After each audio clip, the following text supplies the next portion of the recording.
The apostles interestingly enough, didn't ask Jesus for faith. They didn't say, give us faith. They said, increase our faith.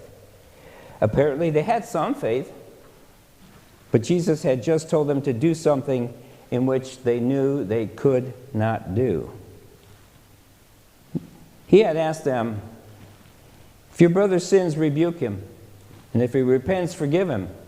If he sins against you 7 times in a day and 7 times comes back to you and says, I repent, forgive him.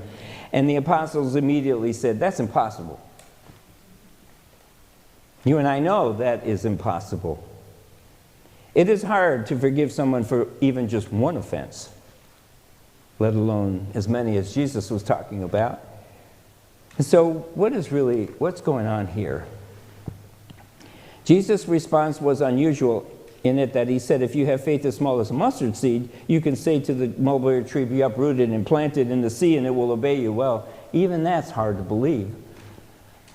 Some theologians believe, and I agree with this, that what Jesus meant by faith as small as a mustard seed means that if the apostles would have even the smallest minute particle of faith in Jesus Christ in their lives, their faith would grow strong enough to live out the gospel for which Jesus came from heaven and to complete the mission that Jesus called them to do, especially knowing the fierce persecution that lied ahead of Jesus as well as of his followers.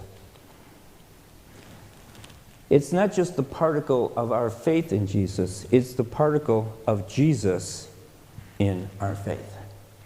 It's that small part of Jesus' spirit and life in us that allows us to do the things that we could not do on our own effort.